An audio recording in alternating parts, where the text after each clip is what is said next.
पहला सुख निरोगी काया। प्रत्येक व्यक्ति का स्वास्थ्य की समस्या से संत्रस्त संसार में हर रोज एक नई व्यथा से साक्षात्कार होता है।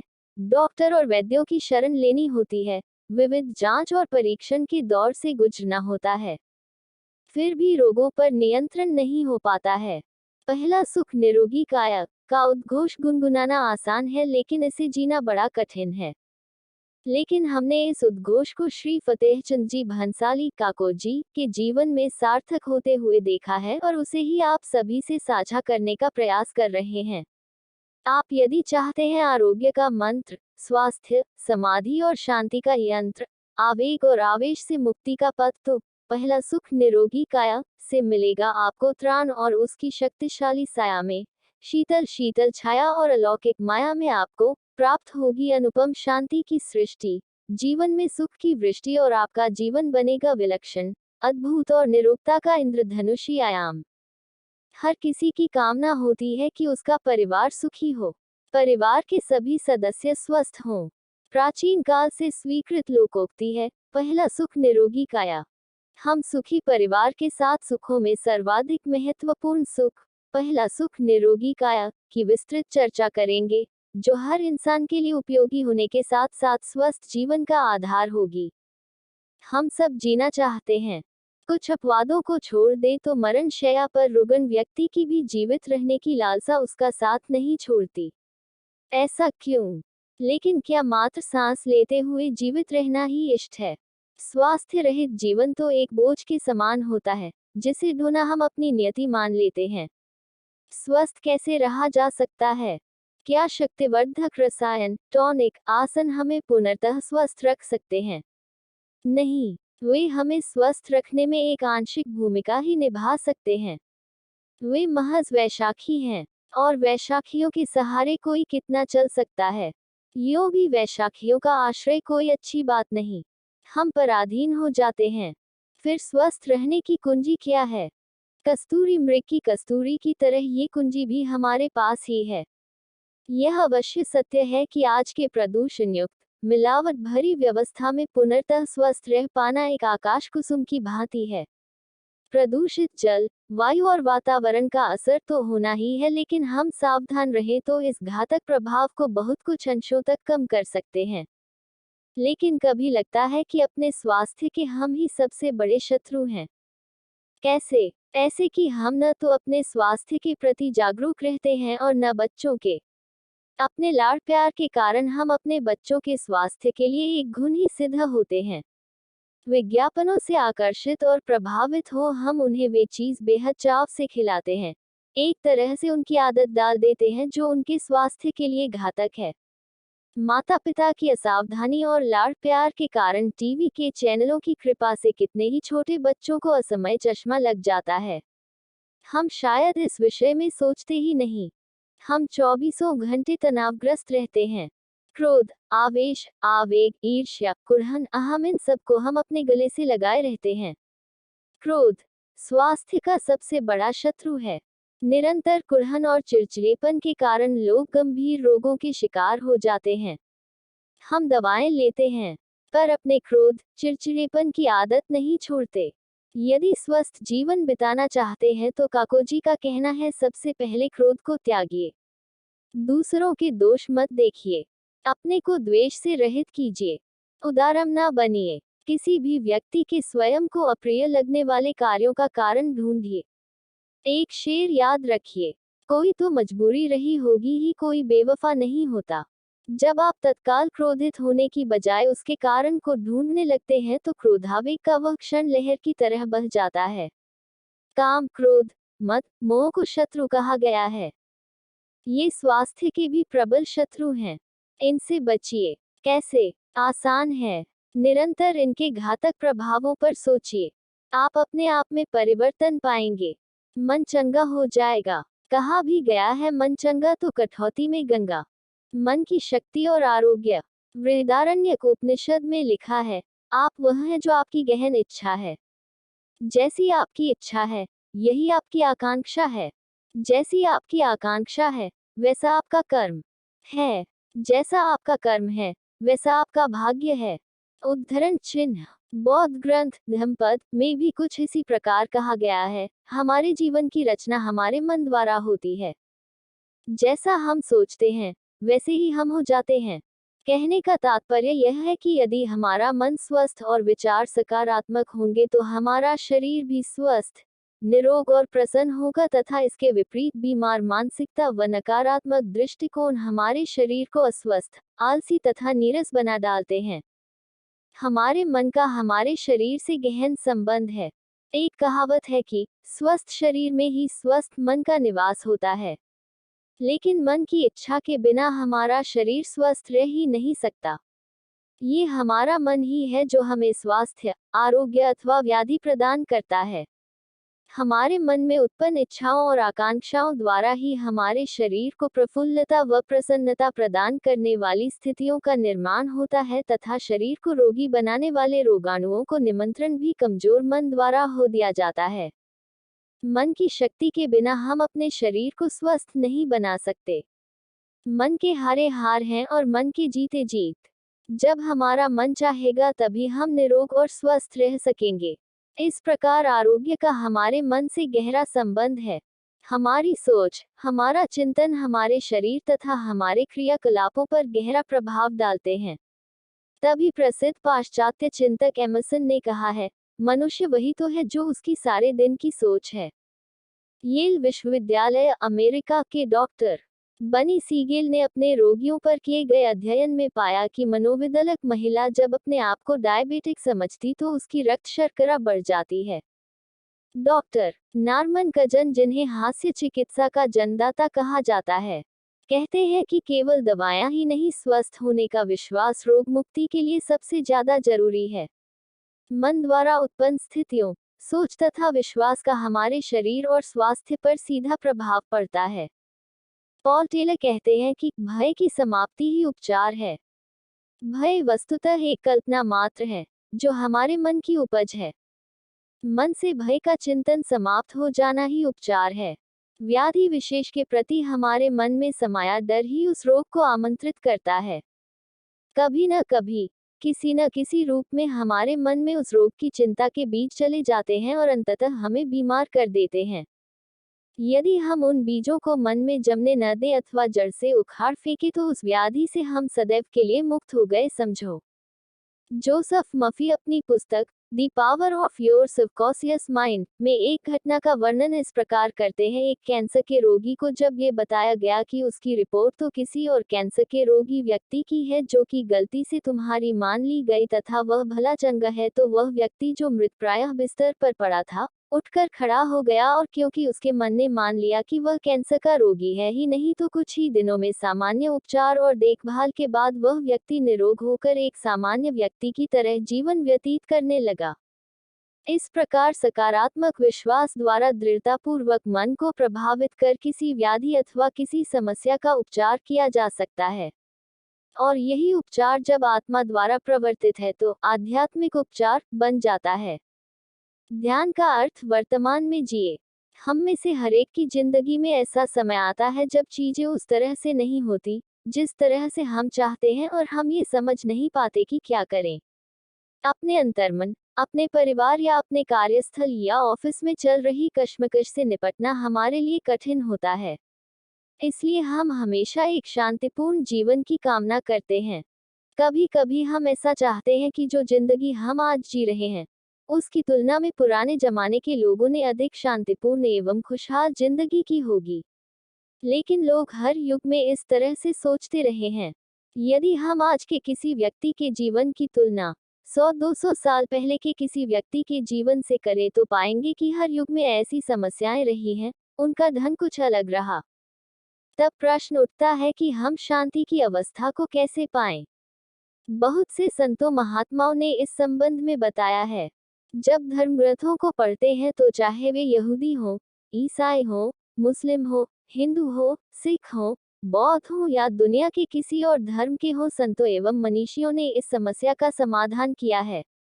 परंतु आज हम उन ग्रंथों को पढ़ते हैं तो अपने जीवन को उनके अनुसार नहीं डालते बल्कि उनका विश्लेषण करना प्रारंभ कर देते हैं। यदि अपने जीवन को उसके अनुसार बनाएं तो हम निश्चित रूप से शांत और प्रसन्न रहेंगे। हम में से कोई भी किसी दूसरे के साथ तनाव में नहीं रहना चाहता, चाहे वे हमारे भाई बहन हो, माता पिता हो, पति पत्नी हो, पड़ोसी हो या फिर कोई अपरिचित हो। हम दिल की गहराई से उनके साथ प्रसन्न रहने की कामना ही करते हैं। शांति पाने के लिए हमें सिर्फ अपना ध्यान प्रभु की ओर करना है और प्रभु में विश्वास रखना है। सभी संत महापुरुष यही कहते हैं कि ध्यान अभ्यास के जरिए हम अपना ध्यान प्रभु की ओर रख सकते हैं। ध्यान अभ्यास मेडिटेशन में हम अपना पूरा ध्यान उस एक बिंदु पर एकाग्र कर लेते हैं जहां परमात्मा अवस्थित है। वह स्थान तीसरा नेत्र या शिव नेत्र है, जो कि दोनों बाहों के बीच थोड़ा ऊपर की ओर स्थित है। इसके लिए प्रक्षात ध्यान के प्रयोगों को काकोजी उपयोगी मानते हैं। लेकिन ध्यान एकाग्र करने में काकोजी की दृष्टि में मुख्य बाधा यह है कि हमारा मन तमाम दूसरी गतिविधियों में लगा रहता है। हमारा चित्त अनेक जगहों पर विचरण करता रहता है। यदि आप एक लेंस के जरिए सूर्य की गर्मी को किसी एक बिंदु पर इकट्ठा कर ले तो उससे आग जला सकते हैं, परंतु वही गर्मी यदि बिखरी हो तो उसमें इतनी तपिश नहीं कि उससे एक चिंगारी भी निकल सके। उसी प्रकार से पाते हैं कि हमारा ध्यान अपनी नौकरी, अपनी संपत्ति, अपने परिवार, अपने मित्रजन, अपने सामाजिक दायरा, अपने भूत भविष्य और अपनी समस्याओं के बारे में सोचने में बन जाता है। जब हम इनमें से किसी एक पर ध्यान टिकाते हैं तो हमारा ध्यान प्रभु से हट जाता है। इन चीजों का दबाव हर समय हमारी जिंदगी पर रहता है, परंतु फिर भी व्यस्त जीवन में से कुछ समय ध्यान करने के लिए निकाल सकते हैं। यदि हम ध्यान के लिए समय नहीं निकाल सकते, तो फिर हम प्रभु के दर्शन पाने की उम्मीद कैसे कर सकते हैं? कैसे हम निरोगी एवं स्वस्थ रहने की बात सोच सकते हैं? हालांकि ध्यान अभ्यास एक गहन प्रक्रिया है, जिसमें हमारा पूरा ध्यान प्रभु में केंद्रित होता है, पर हम दिन के बाकी समय में भी अपना ध्यान प्रभु की ओर रख सकते हैं। हम अपने परिवार की देखभाल करते समय, अपने काम पर जाते समय, अपने साथियों की सेवा करते समय और जीवन में अन्य कोई काम करते समय अपना ध्यान प्रभु की ओर रख सकते हैं। हम हर एक काम को इस तरह से कर सकते हैं जैसे हम प्रभु को अपने पास या साथ महसूस कर रहे हैं। ऐसा करते हुए सहज ही हम निरोगता को पा सकते हैं। श्वसन और स्वास्थ्य का रहस्य। श्वास ही हमारी जीवन धारा है, किंतु सही ढंग से श्वास लेना हम नहीं जानते। अधिकांश लोग प्रायः अधूरी श्वास लेते हैं। अधूरी श्वास लेने छोड़ने से रोगों के शिकार जल्दी होते हैं। इस श्वास प्रश्वास का हमारे विचारों से कितना गहरा संबंध है ये बहुत कम लोग समझते हैं। एक सामान्य व्यक्ति 1 मिनट में लगभग 15 बार श्वास लेता है और छोड़ता है, किंतु यदि वह बीमार है तो श्वास लेने छोड़ने की यह गति 20 से 25 तक हो सकती है। कहा गया है कि श्वास की गति कम करके अधिक लंबी आयु जी सकते हैं। स्वस्थ और दीर्घजीवी रहने के लिए प्रायः लोग भोजन को ही अधिक महत्व देते हैं, श्वास प्रश्वास की ओर बिल्कुल ध्यान नहीं देते, किंतु वास्तविकता यह है कि जितना भोजन महत्वपूर्ण है उतना ही सही ढंग से श्वास लेना। श्वास प्रश्वास की गति को बढ़ाना या घटाना अपने हाथ में है। श्वास की गति जितनी धीमी, गहरी और लयबद्ध होगी उतने ही विचार मन में कम पैदा होंगे। जितने विचार कम पैदा होंगे उतना ही हमें शांति और स्वस्थता का अनुभव होगा और तनाव से बचे रहेंगे। हमारा मन विचारों का समुद्र है। इस समुद्र में प्रतिक्षण शुभ अशुभ विचारों की तरंगों से ही मनुष्य परिचालित होता है। यदि हम विचारों की इन तरंगों को कम कर सके तो अधिक स्वस्थ और दीर्घजीवी हो सकते हैं। साथ ही दैनिक क्रियाकलापों पर हमारा नियंत्रण बेहतर हो सकता है। जितने अधिक विचार पैदा होंगे उतने ही अधिक हमारे श्वास प्रश्वास में असंतुलन पैदा होगा। तात्पर्य ये कि विचारों से श्वास प्रश्वास प्रभावित होता है और श्वास प्रश्वास से विचार। हमारे अनजाने में ही दिन में कितनी ही बार श्वास प्रश्वास बढ़ जाते हैं। जब मनुष्य क्रोध और उत्तेजना में होता है, सेक्स का उपभोग करता है, दौड़ता है, जल्दबाजी में होता है, तब श्वास की गति बढ़ जाती है। क्रोध का उफान आने पर क्रोध वाणी तक सीमित नहीं रहता, बल्कि हम हाथ या हथियार उठाने को विवश हो जाते हैं। यानी मन की बात तन पर आ जाती है। हमें क्या बोलना चाहिए और कितना बोलना चाहिए इसका ध्यान नहीं रहता। इस असंतुलित वाणी के कारण घर में, पड़ोस में, दुकान में, कार्यालय में और यात्रा में हर जगह झगड़ते देखे जा सकते हैं। अतः निष्कर्ष यह है कि श्वास प्रश्वास की रफ्तार को नियमित करके बहुत सारी मुसीबतों से बचा जा सकता है। 1 मिनट में 15 बार श्वास लेने छोड़ने की जगह यदि हम सिर्फ 8-10 बार ही श्वास लें तो इससे तन और मन को काफी लाभ पहुंच सकता है। श्वास प्रश्वास को धीमा करने के अनेक उपाय हैं, जैसे आती जाती श्वास प्रश्वास को देखना, नियमित श्वासन करना, ध्यान का अभ्यास करना, प्राणायाम, किसी अभीष्ट मंत्र का नियमित जाप और योगाभ्यास आदि द्वारा मन पर काबू पाया जा सकता है। आरोग्य का मूल मंत्र आहार विवेक। स्वास्थ्य का आहार के साथ गहरा संबंध है। तीन आचार्यों आचार्य श्री तुलसी, आचार्य श्री महाप्रज्ञ एवं आचार्य श्री महाश्रमण की गहन निश्रा में रहने और उनके जीवन में आहार संयम और आहार विवेक का अपने जीवन पर पड़े प्रभाव को काकोजी स्वास्थ्य का एक बड़ा आधार मानते हैं। आचार्य महाप्रज्ञ के शब्दों में हमारी दो प्रमुख प्रवृत्तियां हैं, गमन और भाषण। तीसरी आवश्यक प्रवृत्ति है खाना, आहार करना। इसके बिना बोलने और चलने की शक्ति नहीं रहती। आहार से ऊर्जा पैदा होती है, शक्ति संवर्धन होता है। आहार हमारे जीवन की महत्वपूर्ण प्रवृत्ति है। आहार कैसे करें यह विवेक बहुत जरूरी है। गमन योग और वचन योग की तरह ही आहार योग बन जाता है। ये भी साधना का एक प्रकार है। खाना बहुत बड़ी तपस्या है। खाने का विवेक न हो तो शरीर रोगों का घर बन जाता है। आहार को योग भी बनाया जा सकता है और उसको रोग का साधन भी बनाया जा सकता है। हमारा निश्चित अभिमत है कि अगर आहार का सम्यक विवेक हो जाए तो 50% बीमारियां कम हो सकती हैं। ऋतुजनिक बीमारियां तो हो सकती हैं पर बहुत बड़ी बड़ी बीमारियों से काफी बचाव हो सकते हैं। वर्तमान में खाने के प्रति विवेक जागृत हुआ है। एक समय तेरापंथ धर्मसंघ में साधु साध्वी सुपारी बहुत खाते थे। पंडित रघुनंदन जी बहुत बार कहते कि घुटनों का दर्द जल्दी करना है तो सुपारी ज्यादा खाओ। ये वातवर्धक है। इसे खाने में लाभ कम और हानि अधिक है। एक समय था जब मिठाई का बहुत अधिक प्रचलन था। तब खास भोजन था घी, दही और मिठाई। कुछ लोग तो ऐसा सोचते थे कि मिठाई के बिना भोजन क्या। पर आज चिंतन का कोण बदल गया है। भोजन में अधिक मिठाई का प्रयोग आयु कम करता है, स्वास्थ्य को खराब करता है, चिंतन को दूषित करता है। हमारा भोजन सात्विक और संतुलित होना चाहिए। कभी खाना और कभी नहीं खाना, कभी रूखा और कभी चिकना। दोनों का संतुलन जरूरी है। राबड़ी रूखा भोजन है पर सबसे अधिक स्वास्थ्यप्रद तली हुई चीजें, कचौड़ी, पकौड़ा बिल्कुल काम के नहीं है। आचार्य श्री महाप्रज्ञ कहते हैं, मैंने 50 वर्षों में कभी तली हुई चीजों का सेवन नहीं किया। इनका स्वाद भी कैसा है याद नहीं है। जिनको मस्तिष्क से काम करना है उन्हें तो इन चीजों से परहेज अवश्य करना चाहिए। पेट और जीभ कभी भी राजी नहीं होंगे। हमें दिमाग को राजी रखना है। मस्तिष्क में राजी रखने के लिए अनावश्यक चीजों का वर्जन करना होगा और अगर जीभ को राजी करना है तो फिर दिमाग को ताला लगा देना होगा। दोनों बातें साथ नहीं होगी। एक बार गुरुदेव तुलसी दिल्ली प्रवास के दौरान पत्रकार विद्यालंकार के घर पधारे। उन्होंने कहा, हमारे घर की भिक्षा लें। उनका बहुत आग्रह था। गुरुदेव ने भिक्षा ली। साधारण सा भोजन। गुरुदेव ने कहा, आप इतना हल्का और सादा भोजन करते हैं।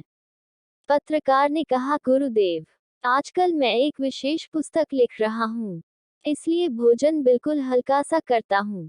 इस बातचीत से एक नया सूत्र उद्घाटित हुआ। कोई अच्छा काम, गहरा काम करना हो तो भोजन बिल्कुल हल्का होना चाहिए। भोजन ज्यादा कर लिया तो ध्यान सारा पेट पर जाएगा, फिर मस्तिष्क कैसे कार्य करेगा। प्रश्न है कि हमारा भोजन क्या हो, उसे क्या खाना चाहिए और क्या नहीं। ये सवाल आदिकाल से अनंत काल तक चलता रहेगा। दिन में हर एक व्यक्ति, हर एक गृहिणी सोचती है कि उसे आज क्या खाना है, उसे आज क्या भोजन बनाना है। वे चुनाव करते हैं अपनी मन स्थिति, धन स्थिति, स्वास्थ्य, मौसम और उपलब्धि के आधार पर। भोजन के चुनाव में मन स्थिति निर्भर करती है जाति, धर्म, शिक्षा, समुदाय, परिवार, परवरिश और संस्कार पर। संस्कारों से भारत भूमि में मानव सभ्यता के अनुरूप सात्विक भोजन को सर्वदा, सर्वदृष्टि से श्रेष्ठ और उपयुक्त माना है। सात्विक भोजन शुद्ध शाकाहारी वैष्णव होता है। उससे शरीर पर तो अनुकूल असर पड़ता ही है, मन, विचार और आचरण पर भी वांछित सही असर पड़ता है और इससे स्वास्थ्य भी निरोगी रहता है।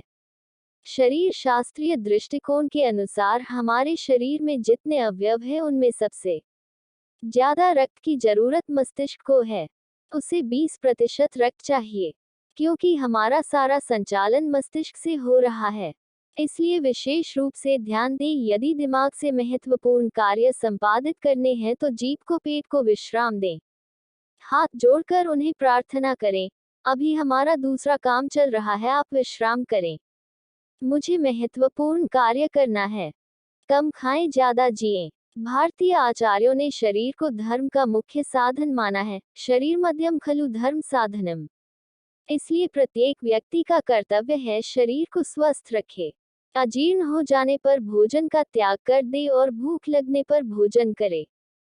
कितने ही व्यक्ति स्वाद के लिए भोजन करते हैं, कितने ही स्वास्थ्य के लिए, तो कितने ही साधना के लिए। स्वाद के लिए भोजन करना भोजन का निकृष्टतम उद्देश्य है। वह स्वाद को ही प्रमुखता देता है, स्वाद के लिए स्वास्थ्य को भी दांव पर लगा देता है। ऐसे लोग विविध रोगों से संत्रस्त होते हैं, भयंकर पीड़ाएं सहते हैं।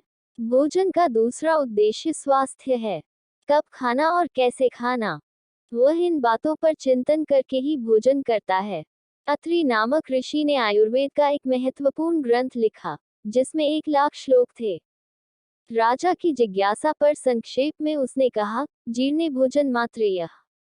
भोजन हजम हो जाने के पश्चात ही दूसरा भोजन करना, बस यही संपूर्ण आयुर्वेद का मूल सूत्र है। पहले किया गया भोजन हजम नहीं हुआ और नया भोजन किया जा रहा है, जो वह भोजन रोगों को निमंत्रण देगा। जितने भी रोग हैं उन सब की जड़ अजीर्ण है, अजीर्ण संभावना रोग। सद्गृहस्थ भोजन हजम होने पर ही भोजन करता है। स्वास्थ्य विशेषज्ञों का कथन है कि अजीर्ण होने पर पानी पीना अमृत के सदृश है और भोजन करना विष के सदृश है।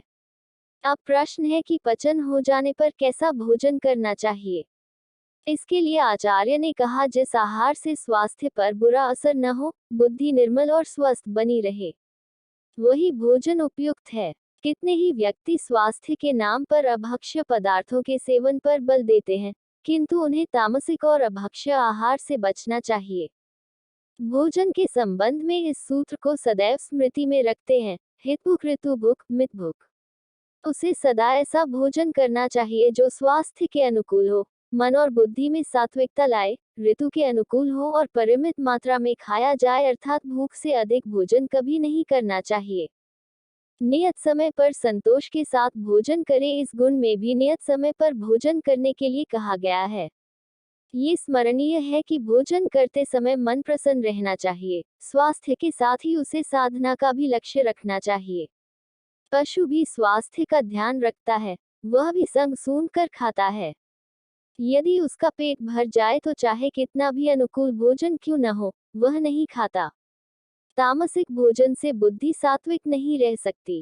कहावत भी है, जैसे खाए अन्न वैसा होवे मन, जैवे पीवे पानी वैसी बोले वाणी। वैज्ञानिक भी इस सत्य को स्वीकार करते हैं। भोजन के संबंध में चिंतन करते हुए जैनाचार्यों के अपपिंडासी पानासी अपाहारस्य मियम भुंजे आदि वाक्य अल्पाहार का सूचन करते हैं। जो अल्पाहारी होता है वह दीर्घजीवी होता है। जो हिताहारी, मिताहारी, अल्पाहारी होता है, उसे कभी भी चिकित्सा की आवश्यकता नहीं होती है, वह स्वयं ही चिकित्सक है। सद्गृहस्थ को अपने जीवन में धर्म, अर्थ और काम की साधना करनी है, इसलिए स्वस्थ रहना आवश्यक है। स्थानांक में 10 प्रकार के सुखों में आरोग्य को पहला स्थान दिया है। चरक संहिता में भी धर्म, अर्थ, काम और का मोक्ष मूल आरोग्य ही माना है। बुद्ध ने भी कहा, आरोग्य ही सबसे बड़ी संपत्ति है। इसलिए समय पर संतुलित और सात्विक भोजन करना, यह अच्छे सद्गृहस्थ का गुण माना गया है। स्वास्थ्य और जीवन शैली। महर्षि यज्ञवल्क्य ने आयुर्वेद का प्रयोजन बताते हुए कहा है, प्रयोजन यास्य स्वस्थय स्वास्थ्य रक्षणम आतुरस्य विकार प्रशमनम च। आधुनिक चिकित्सा शास्त्र में इसका कोई विशेष वर्णन प्राप्त नहीं होता कि ऋतुओं का हमारे शरीर पर क्या प्रभाव पड़ता है, पर आयुर्वेदिक ग्रंथों में इस विषय को बहुत महत्व दिया गया है। स्वास्थ्य की रक्षा के लिए किस ऋतु में किस प्रकार का आहार विहार करना चाहिए, इसका विशद वर्णन आयुर्वेदिक ग्रंथों में प्राप्त होता है। स्वस्थ वृत्त के अनुसार पृथ्वी का रस मनुष्यों व अन्य जीव जंतुओं का बल आदान काल में घटता है व विसर्ग काल में बढ़ता है। आदान काल को उत्तरायण तथा विसर्ग काल को दक्षिणायन कहा जाता है। उत्तरायण पृथ्वी के सौम्य अंश तथा प्राणियों के बल को ले लेता है, अतः इसे आदान काल कहते हैं, तथा दक्षिणायन पृथ्वी को सौम्यता तथा प्राणियों को बल देता है, अतः इसे विसर्ग काल कहते हैं। ऋतु, दिन, रात्रि इत्यादि का प्रभाव संसार के समस्त पदार्थों, प्राणियों, जीव जंतुओं इत्यादि पर पड़ता है, जिससे लोगों की आवृत्ति एवं बल में परिवर्तन आता है। इस परिवर्तन का मूल कारण पृथ्वी, सूर्य, चंद्रमा एवं वायु की गति विशेष को ही माना गया है। जो भाग सूर्य के जितना अधिक समीप रहता है वह उतना ही उष्ण होता है।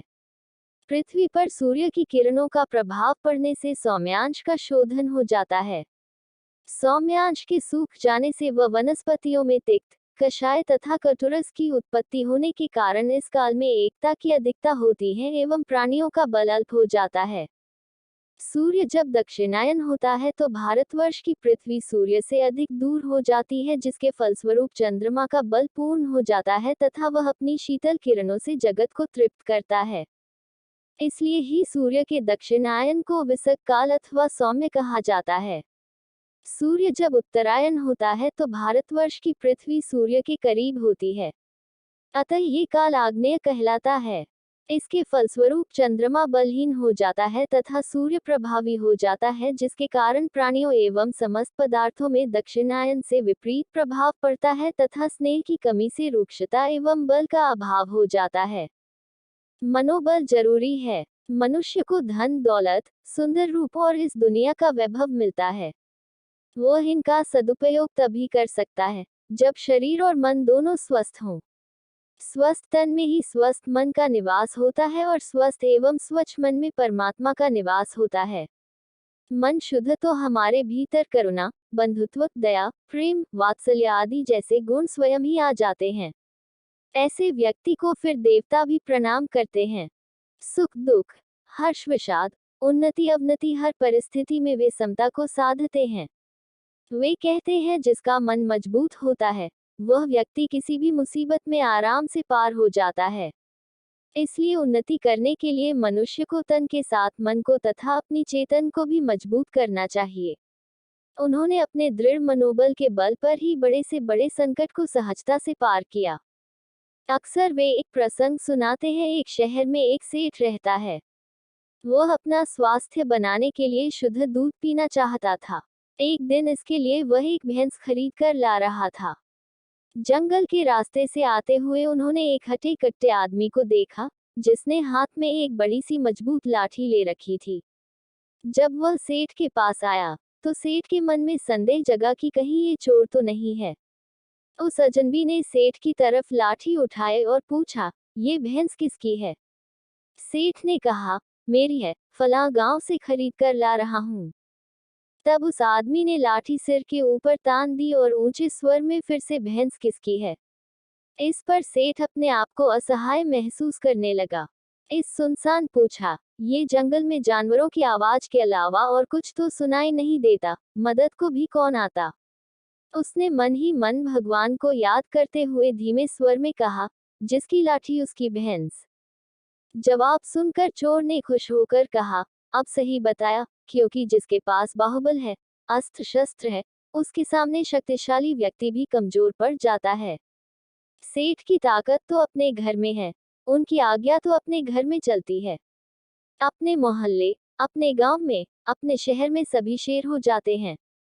इस प्रकार चोर ने भैंस को अपने कब्जे में ले लिया और उसे लेकर चलने लगा। सेठ ने अपने आप को कमजोर बताते हुए चलने में असमर्थता जाहिर की और चोर से विनती की कि भाई तुम चोर जरूर हो, पर मन में दया भाव भी है। मैं अभी तक भैंस के सहारे चल रहा था, अब मैं कैसे चलूं? और तुमने मेरा सहारा भी छीन लिया है। मेरे ऊपर कृपा करके अपनी लाठी मुझे दे दो, जिसके सहारे से मैं घर पहुंच जाऊं। चोर के मन में दया आई और वह सोचने लगा, भैंस तो मिल ही गई है, अब लाठी का क्या प्रयोजन है? अज्ञानी लोग काम निकलने के बाद वस्तु को त्याग देते हैं, उसका मूल्य नहीं समझते हैं।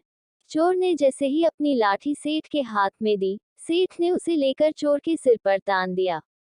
फिर पूछा, अब बता भैंस किसकी है? चोर ने कहा, जिसकी लाठी उसकी भैंस। चोर का शरीर तो मजबूत था, परंतु बुद्धि से, अक्ल से, दिमाग से वह कमजोर था।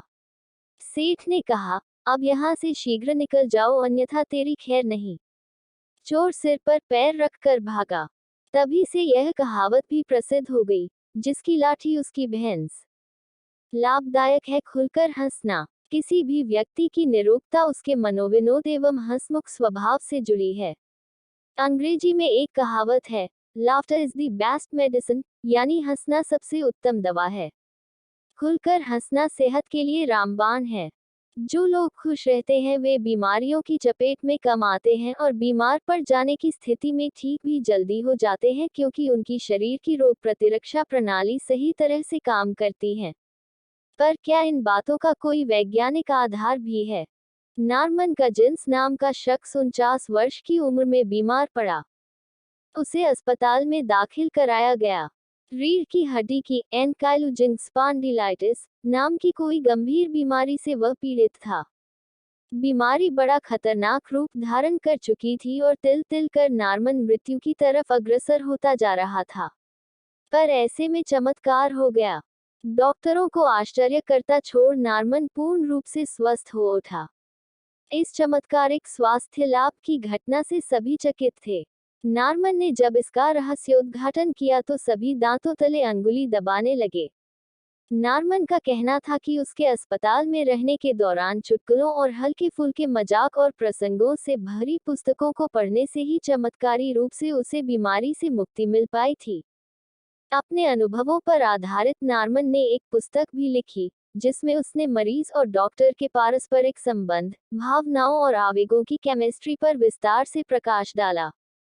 इस पुस्तक को इतनी सफलता मिली कि लाखों और करोड़ों की तादाद में इसकी प्रतियां बिकी। नॉर्मन कंजिस से पहले, कोई 4 दशक पूर्व, नॉर्मन विसेंट पिएले नामक पादरी ने अपनी पुस्तक the power of positive thinking में अच्छे या सकारात्मक विचारों की शक्ति को पहचाना था। मगर कई दशक भर पहले ही वैज्ञानिकों का ध्यान इस तरफ गया और आवेग, संवेग आदि भावनाओं का मानव स्वास्थ्य पर पड़ने वाले प्रभावों के बारे में उन्होंने शोध अध्ययन किए। इस तरह से विज्ञान की नई शाखा का जन्म हुआ, जिसे मनोतंत्रिका प्रतिरक्षा विज्ञान या साइकोन्यूरोइम्यूनोलॉजी (पीएनआई) का नाम दिया गया। काकोजी का जीवन भी ऐसे ही हास्य, विनोद एवं सकारात्मकता से आच्छादित रहा है। कैसे सोचे? आचार्य श्री महाप्रज्ञ की कृति को पढ़ पढ़कर उन्होंने जीवन को सहज बनाया है। वे अपने आसपास के और घर के माहौल को सदैव हास्य विनोद से तरोताजा रखते हैं। उनका मानना है कि मनोविज्ञान का मरीज के स्वास्थ्य पर बड़ा असर पड़ता है। अगर मरीज के अंदर मनोबल हो तो मनोवैज्ञानिक रूप से वह अपने आप को स्वस्थ महसूस करने लगता है। इसके विपरीत अगर मनोबल की ही मरीज के अंदर कमी हो तो मनोवैज्ञानिक रूप से घोर निराशा का अनुभव वह अपने अंदर करता है। यानी आशा और निराशा का मरीज के स्वास्थ्य पर बड़ा असर पड़ता है। अमरीकी कैंसर विशेषज्ञ कार्ल साइमनटन के अनुसार, मुसीबत में जो जल्दी धीरज खो देते हैं या निराशा का शिकार हो जाते हैं, ऐसे व्यक्तियों पर कैंसर का कहर जल्दी टूटने का खतरा रहता है। कैंसर पीड़ित मरीज भी अगर ठीक होना चाहते हैं तो निराशा को तो अपने पास फटकने नहीं देना चाहिए। इस तरह मानसिक तौर पर अपने अंदर आशा जागृत करने का असर यह होता है कि प्रतिरक्षा कोशिकाएं नए सिरे से क्रियाशील हो उठती हैं। खुशी का रास्ता। खुशी व्यक्ति निश्चित तौर पर स्वस्थ होगा, इसलिए हर व्यक्ति को हर परिस्थिति में खुश रहना चाहिए। प्रश्न है, हमारी खुशी किन किन बातों में छिपी है, या वो कौन सी चीजें हैं जिनके पास होने पर हमारा मन खुशी महसूस करता है? काकोजी के अनुसार, हमें कभी खुद से ऐसे प्रश्न करने चाहिए और उन प्रश्नों के उत्तर पाकर पूर्ति की दिशा में कदम रखने चाहिए। खुशी एक आंतरिक भाव है। हर व्यक्ति के लिए खुशी का अवलंब अलग होता है। किसकी खुशी का खजाना कहाँ छिपा है, ये व्यक्ति खुद ही जान सकता है। कोई व्यक्ति इच्छित गरिष्ठ भोजन पाकर तृप्ति भरी खुशी का अनुभव करता है तो दूसरा कम व सादा खाना खाकर स्फूर्ति भरी खुशी पाता है। अपने शौक और इच्छाओं को पूर्ण करके खुश होना सहज मानवीय प्रवृत्ति है। कंजूसी बरतकर या अधिकाधिक धन संग्रह की प्रवृत्ति भी किसी के लिए सुख या खुशी महसूस करने की वजह हो सकती है। अपना बढ़ता बैंक बैलेंस, रुपयों से भरती तिजोरी, प्रतिवर्ष पीएफ में जमा होती रकम भी खुशी के एहसास के पास हो सकती है। हमने एक व्यक्ति को नजदीक से जाना, देखा है जिसने अपनी नौकरी में फंड से कभी कोई रकम नहीं निकाली, कोई बड़ी जिम्मेदारी सामने नहीं आई, खुद की इच्छाओं को जाना ही नहीं, वह ज्यादा से ज्यादा पैसा वेतन से कटवाकर फंड में जमा कराता रहा। उत्तरोत्तर राशि बढ़ती गई और रिटायरमेंट के दिन जब 30 लाख का चेक उसे मिला तो उसकी आंखें खुशी से चमकी हुई थी और चेक पर लिखे शब्दों को बार बार पढ़ रहा था। खुशी का आधार आपकी प्रकृति, प्रवृत्ति, उम्र, वातावरण और परिस्थितियां तो होती हैं, पर कुछ ऐसे सामान्य रूप से खुशी के पैमाने हैं जो सभी के लिए समान होते हैं। लायक बने बच्चे, माँ बाप का सानिध्य, पारिवारिक मेल मिलाप, आपको समझने वाला जीवन साथी, अच्छा स्वास्थ्य, अनुकूल परिस्थितियां और मनोकूल रोजगार आदि। अंतरंग साथ, प्रियजन का मिलना, दोस्तों की गपशप की महफिल, यारों की पार्टी, ये भी कुछ आंतरिक और बाह्य खुशी पाने के माध्यम बन जाते हैं। कभी एक झलक प्रेमी प्रेमिका की पा लेना सारे जमाने की खुशियों से ऊपर थी तो अब भी मोबाइल से अंतरंग बातचीत की खुशी बिल या किसी भी नज़र से बेपरवाह होती है। खुशी एक व्यक्तिगत पूंजी है जो कम या अधिक सभी के पास रहती है। इसका खाता खोलने के लिए धन की आवश्यकता नहीं होती है। ये खाता जीरो बैलेंस पर खुलता है।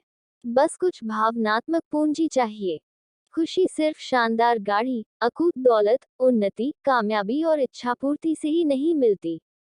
उदार दृष्टिकोण, सहज विश्वास, अच्छाई पर भरोसा रखने के अतिरिक्त ममता, प्यार, स्नेह और मधुर व्यवहार से भी मिलती है। अगर सड़क पर रोड रेज की जगह सद्भावना, सहयोग, गलती का एहसास भरा व्यवहार मिले तो सफर थकान भरा कम लगेगा। खुशी दूसरों की दुख, दर्द, परेशानियों और मुश्किलों में सहायता करके भी मिलती है।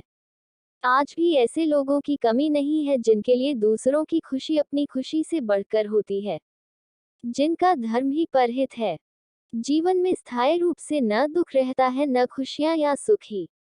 कुछ खुशियां थोड़े समय के लिए टिक जाती हैं।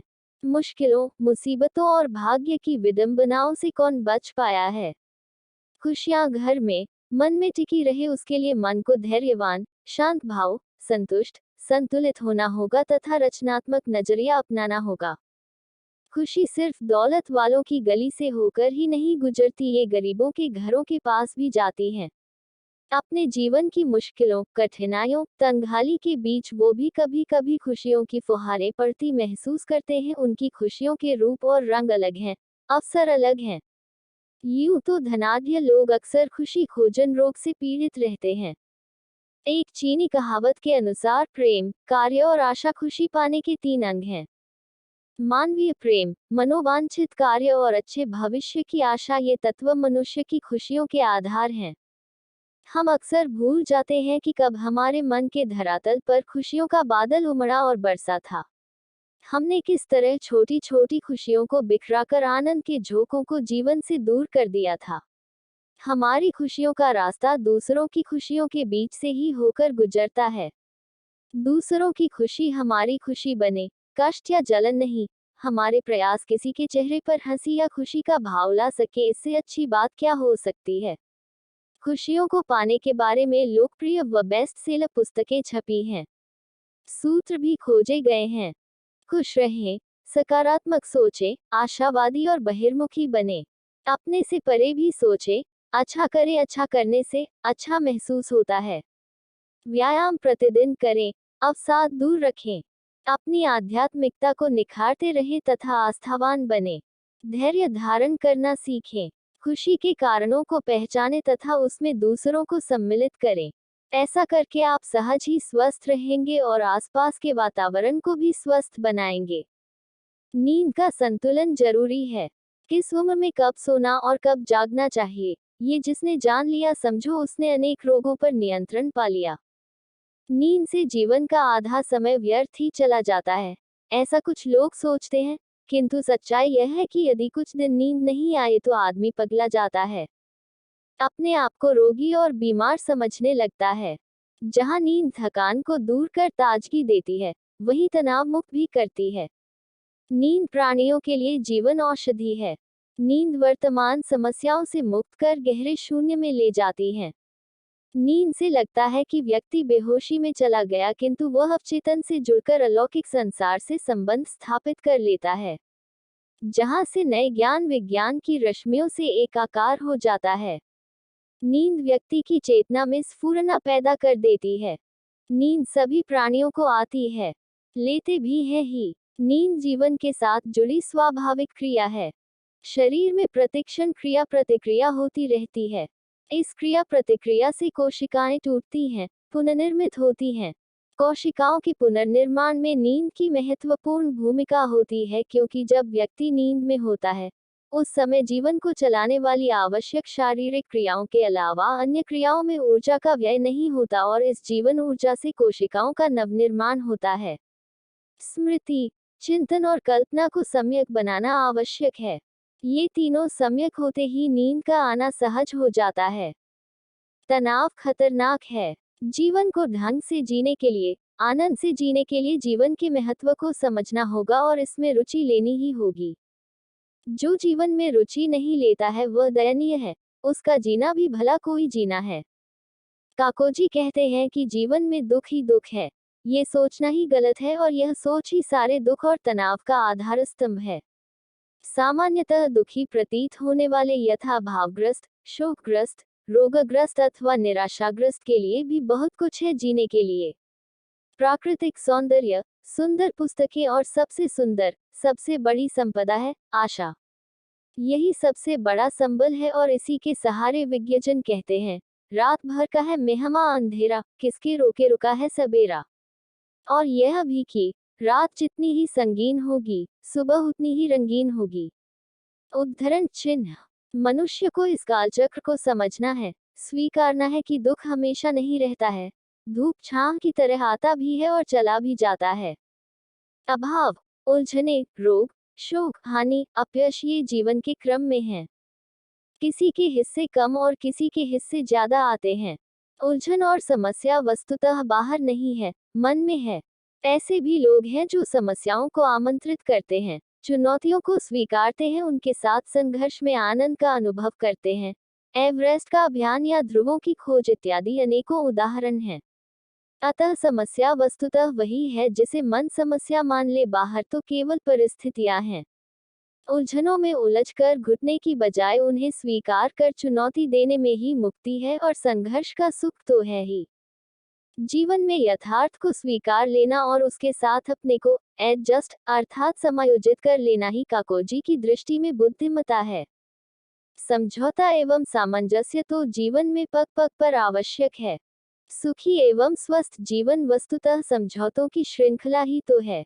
अपने भाग्य को कोसना, हीन भावना से ग्रस्त होना नितांत अनुचित है, क्योंकि इससे लाभ तो कुछ होता नहीं, हानि अवश्य हो जाती है। प्रत्येक स्थिति में प्रसन्न रहना तो दुर्भाग्य को चुनौती देना है।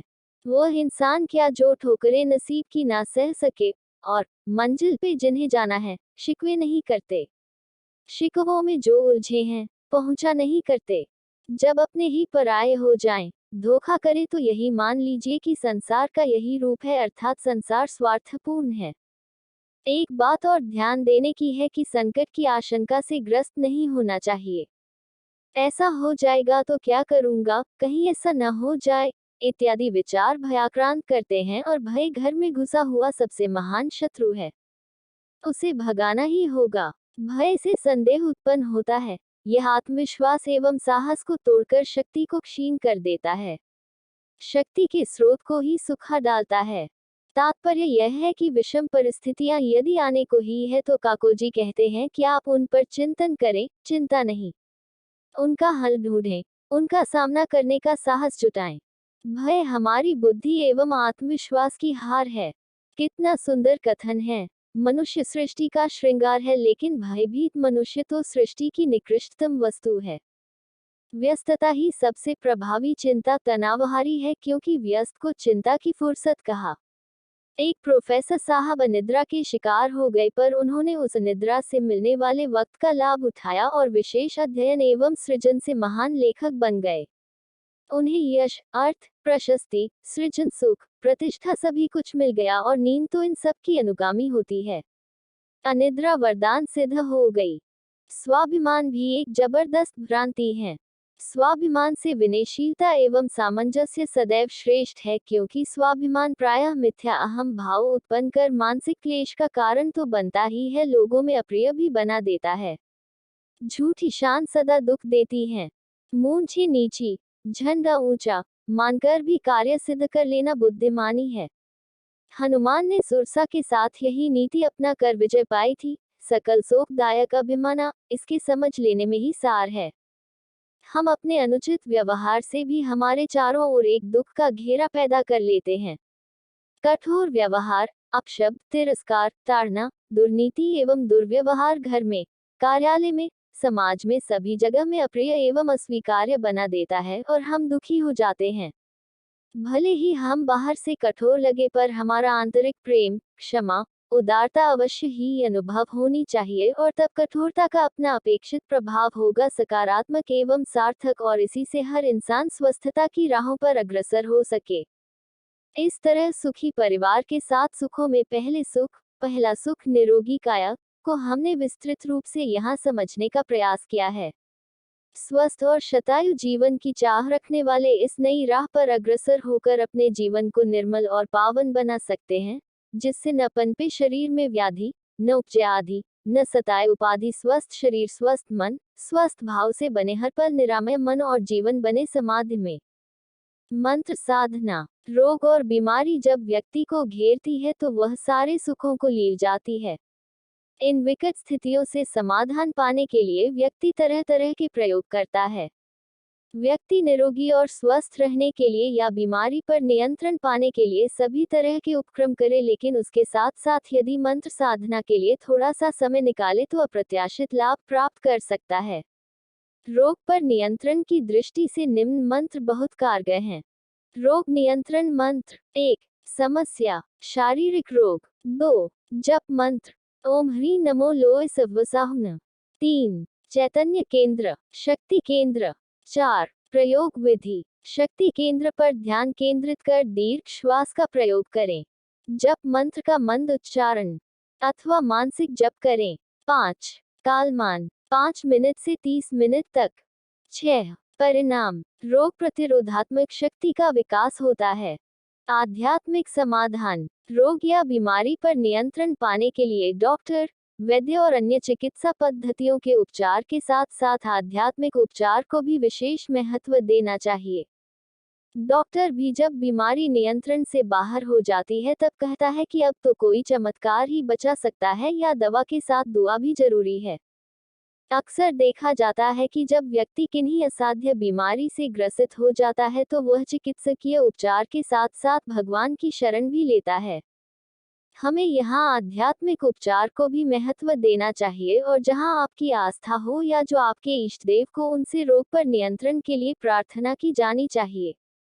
आध्यात्मिक उपचार के अंतर्गत ही आपको तंत्र मंत्र यंत्र का सहारा भी लेना चाहिए।